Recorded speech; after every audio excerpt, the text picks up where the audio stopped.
उन्हाळ्यातला नाश्ता कसा हवा तर पोटाला थंडावा देणारा। आज मी बनवले आहेत कोहळ्याचे आप्पे। बाहेरून एसीची हवा तर आपण खातोच, पण पोटाला देखील मस्त थंडगार करूया। पुदिन्याच्या चटणी बरोबर हे आप्पे खूप छान लागतात। कोहळ्याचे आप्पे बनवण्यासाठी मी पाऊण वाटी नाचणीचं पीठ घेतलं आहे आणि पाव वाटी रवा घेतला आहे। यामध्ये आपण घालूया साधारण 2 ते 3 चमचे ताजं दही। आंबट असेल तरी चालेल, नसेल तरी देखील चालेल। यामध्ये घालूया पाणी। तर पाणी इथे ना आपल्याला थोडं थोडं करत घालायचं आहे। तर ज्या वाटीने पीठ मोजून घेतलं होतं त्याच वाटीने मी पाणी मोजून घेतलं आहे। साधारण अर्धी वाटी पाणी लागलेलं आहे। आता हे पीठ आपण झाकून ठेवूया। आता बघा, पोटाला थंडावा देणारा पदार्थ जर कुठला असेल तर तो म्हणजे कोहळा।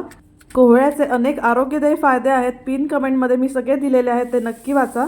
आता पहा, 10 मिनिटांनंतर पीठ आपलं छान फुलून आलं आहे। यामध्ये घालूया किसलेला कोहळा, बारीक चिरलेला कांदा, कोथिंबीर, टोमॅटो, हिरवी मिरची, चवीनुसार मीठ आणि पाव चमचा खाण्याचा सोडा।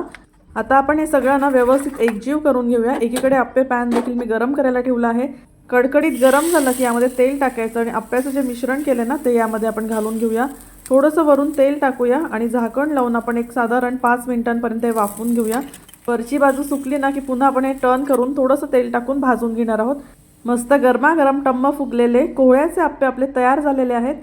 पुदिन्याच्या चटणी बरोबर किंवा टोमॅटो केचप बरोबर एकदम मस्त लागतात।